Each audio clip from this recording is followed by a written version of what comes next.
What's going on, Excel Fanatics? Verdexes here. Guys, and gals, we are going on to part 4 of this Going Beyond Pie Charts tutorial.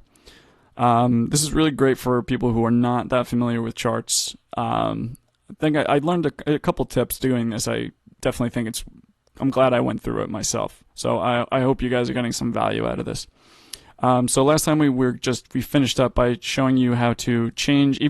Say if it doesn't even have to be a pie chart. Like say you didn't like the chart you were with, all you would have to do is just select design and just change the chart type, and then just make the one that looks more appropriate, or one that's more not, lack of a better word, appropriate.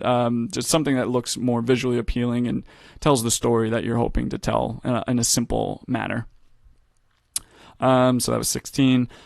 17. Another problem. Pie slices are too similar. When this happens, people might start looking around the room wondering, what's the key takeaway here?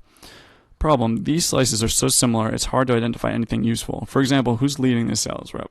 Who's the leading sales rep? I can read, I swear. Yes. So, right. So in this scenario, probably a pie chart is probably not the best. This definitely illustrates the bar chart. Notice I said bar chart because it's going the long way here as opposed to up and down. Yeah, this definitely tells the story better. Well, this is also a little biased here too because you have the numbers here. I don't know, this tutorial, it's a little different. But yeah, I think I still agree though, because you can clearly see even the bars coming out a little bit. Whatever. Practice changing from a pie chart to a bar chart. Alright, I'll just do this quick because we did this last time. So design, bar. And then last time it was like just, quickly you can delete this stuff on the outside because, well, actually, the money isn't there. So you could either leave it or you could choose to update this.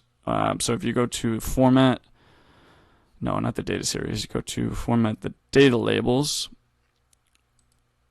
and you check the value. And if you want to do the separator, new line. Booyah. Cool.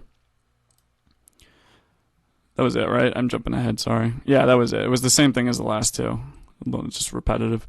Here's another issue: pie chart overload. Multiple pies on the same sheet can work okay, but it's pretty difficult for some people to compare all pies and slices.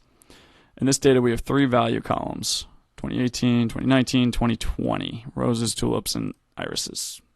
Did I say that right? And we made 3 pie charts that visualize each year, but it's hard to compare each and every slice. A better choice is to use a column chart, which we'll explain in the next sheet. Practice using 100% stacked column chart. So, alright, so we're making a new chart here. So insert.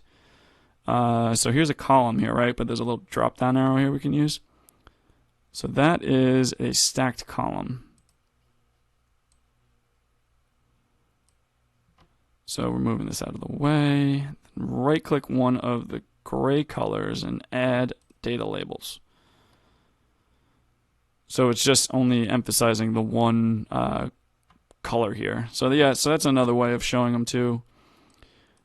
This is good for when you have a lot going on at once, and you're just trying to kind of show like maybe the accumulation of something. Like say maybe it's total sales, and like if you wanted to show what clearly makes up the total sales of a year or something like that. No, it can be useful for sure. These are good. And then the chart title. And then delete the text in the title, and then type flower sale. Oops, sorry. Within it, and then type flower sales. Very nice. Yep, titles are important. Always remember to put titles in your charts. Another problem. Guys, I am running out of time. Am I just talking too much? You have a hierarchical data. I can't pronounce the word. A pie chart, you can try to visualize this, but it will stay firm to its roots and only one column of categories and one column of values. So yeah, there's just a lot going on in this pie chart here.